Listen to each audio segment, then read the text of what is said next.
When you think about Appalachian cooking, one ingredient that shows up again and again is cornmeal. Corn has been the center of life for these mountains for centuries. Long before European settlers ever arrived, the Cherokee, Shawnee, and other native peoples were already planting maize and grinding into meal. They cooked it in the porridges, flatbreads, and ash cakes right in front of the coals of the fire. When Scotch-Irish and the English settlers made their way into the mountains in the 1700s, they brought with them the bread traditions based on wheat. But wheat didn't grow well in the rocky soil and deep hillsides of Appalachia. Corn, on the other hand, thrived almost everywhere. And so corn became the backbone of the mountain farming, and cornmeal became the daily bread of the people.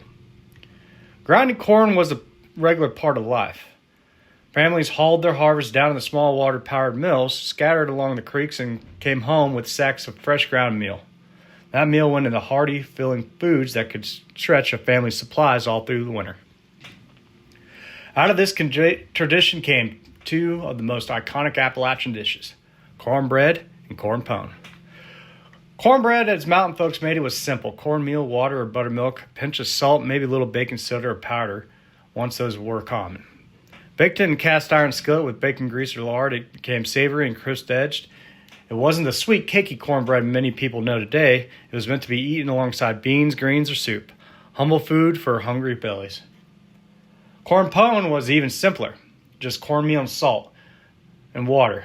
No milk, no eggs, no leavening. The dough was shaped into patties or logs and cooked in the skillet against the hearthstone or even right in the ashes of the fire.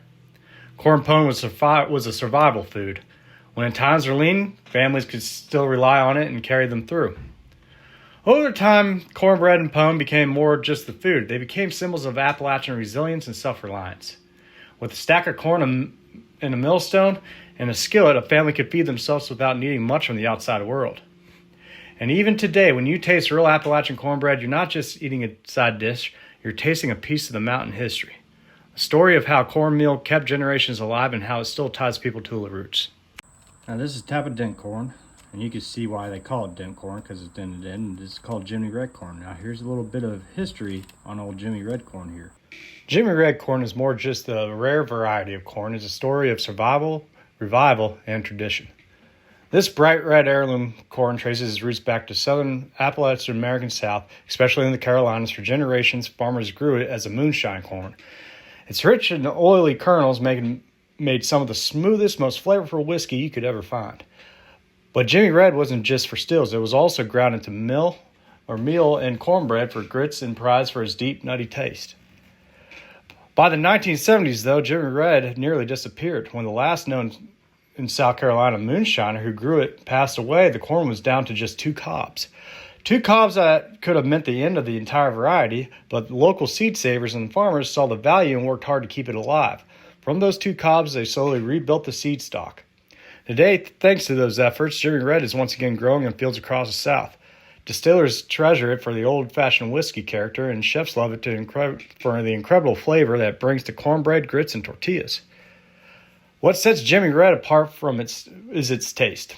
Cornmeal comes out rich and almost nutty with a depth you don't get from modern hybrid corns. Carries with it the history of small farms, moonshine stills hidden in the woods, and stubborn determination to hold on to tradition. Jimmy Red is proof that heirloom crops are more than seeds in the ground. They are a living history. They tell us about the people who grew them and the food they cooked and the culture they built.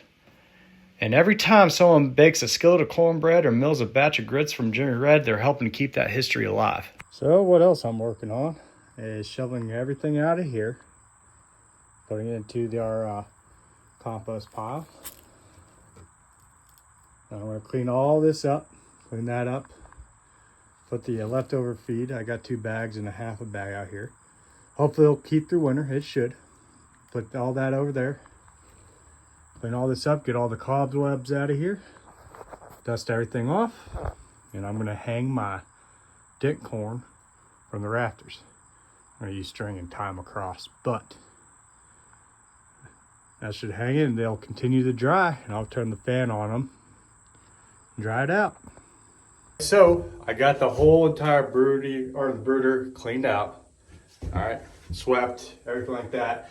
Got all the cobwebs and everything off because I had it opened for a little while just after the chicks got out of here and onto the farm, wanted to air it out, and it just cobwebs and everything everywhere. So got it all cleaned up, dusted off. So what I'm going to do now is I'm going to start nailing a couple nails, about three nails on that side, 3 nails on this side. Okay. And then I'm going to take 550 cord or paracord, or what's the other term for them? Well, I know it's 550 cord, so that's what I'm going to call it. Paracord, and stretch one strand and make 3 strands. And I'm going to hang our corn that's going to go for our cornmeal and everything like that out of the garden, our Jimmy Red corn, off those strings. So that's what I'm doing right now, and then I'm going to show you the next steps. Hey everybody, so I picked up all the corn that I could get out of the garden here, and I think we have a pretty good mess. So what I'm going to do now is I'm going to take it. I've already tied a few here. All I'm doing is taking the husk and tying them together. That way when I hang it on my line, and what I've changed the brooder to the corn crib, when I hang on my line to keep drying, they just hang there. Now another way you could do this is just tying this the husk together, which is another easy way, because sometimes these can be hard to actually get a knot. But I'm going to show you this method, and we'll probably actually grab some cooking twine and tie them together, or just use some baler twine that I use to hang them and tie them together. But I wanted to show you the traditional way of doing it. So see how these are tied? Okay, I have these tied here. Same with these ones, okay? These two are not. So all I'm gonna do is just grab a small section, and I'm literally just gonna make a knot the best I can. Now these have been not hanging, on the stalk for quite a while. All right, so what I do is I pull back all the husk. I try to clean them as well as I can. Luckily, when we've had a super dry and hot spell here for September. Luckily, when they're like that, all that silt and everything, it just comes right off. It just falls away pretty easily. And that's it. And the tie method is literally just tie them together, okay? And so then I just do this, and I hang them on the string, and I let them sit in the shed now, the corn crib, for another 3 weeks, and then we'll take them off, and we'll take all the kernels off and grind them up into cornmeal, and that's it. That's how we used to make corn.